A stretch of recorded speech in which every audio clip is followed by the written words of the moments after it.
आगे बढ़ेंगे, दूसरी सीट के बारे में बात करेंगे जो मध्य प्रदेश की दतिया सीट है। वहां पर भी उपचुनाव हो रहे हैं और वहां से भी बड़ी खबर सामने आ रही है। 7 राउंड की गिनती यहां पर पूरी हो गई है और कांग्रेस के घनश्याम सिंह यहां पर आगे चल रहे हैं। घनश्याम को 5,580 वोट मिले हैं। बीजेपी के आशुतोष तिवारी को यहां पर मैदान में उतारा गया था, 4,071 वोट उन्हें मिले हैं। तो कांग्रेस लगातार दतिया में आगे चल रही है और 7वें राउंड में यहां पर बीजेपी को 1509 वोट की लीड मिली है। तो यहां पर भी मुकाबला काफी दिलचस्प है। पूर्व गृह मंत्री नरोत्तम मिश्रा का टिकट काटकर यहां पर टिकट दिया गया था आशुतोष तिवारी को और फिलहाल वो पीछे चल रहे हैं। हमारे साथ हमारे सहयोगी अजय शर्मा जुड़ गए। अजय, क्या कुछ इस वक्त वहां पर चल रहा है? क्योंकि हमने देखा था कि दतिया सीट जो है वो भी काफी सुर्खियों में, चर्चा का विषय लगातार बनी हुई थी।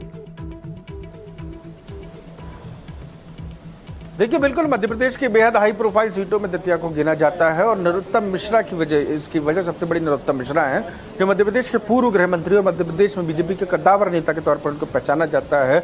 और सबसे ज़्यादा इंपॉर्टेंट बात यह है कि उनका टिकट काटने के बाद यहाँ पर जो है आशुतोष तिवारी को टिकट दिया गया था। माफ़ कीजिएगा, उनके राजनीतिक करियर की शुरुआत हुई थी आशुतोष तिवारी की, संघ के बेहद करीबी माने जाते हैं।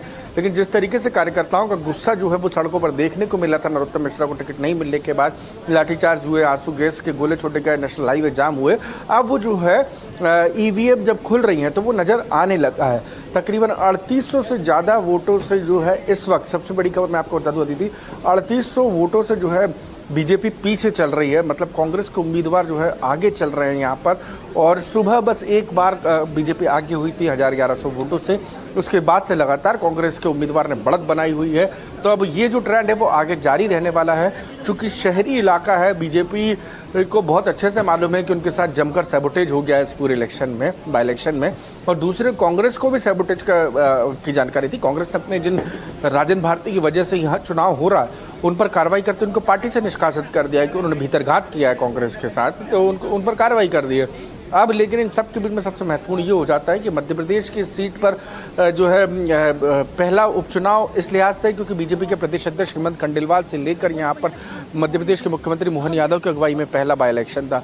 तो ऐसे में इस बाई इलेक्शन में कांग्रेस यदि जीतती है तो ना सिर्फ बीजेपी संगठन और सरकार दोनों के लिए चिंतन का विषय होगा, बल्कि और यदि पूरे मामले में देखा जाए तो जो जिस तरीके के परिणाम अभी निकलकर सामने आ रहे हैं, जो सूबे से वोटिंग का ट्रेंड था, पहले शुरुआती दिनों में त्रिकोणीय मुकाबले की बात सामने आ रही थी। आज़ाद समाज पार्टी से भी एक प्रत्याशी थे दामोदर सिंह यादव, उन्हें काफ़ी वोट यहाँ पर लिए हैं। अभी तक 7वें राउंड में तकरीबन 10,000 से ज़्यादा उनको वोट मिल चुके हैं। तो तीसरे प्रत्याशी की एक दमदार भूमिका देखने को मिल रही थी। लेकिन नरोत्तम मिश्रा का टिकट कटने से बीजेपी को एक बड़ा नुकसान जो है वो अभी तक दिखाई देखने को मिल रहा है।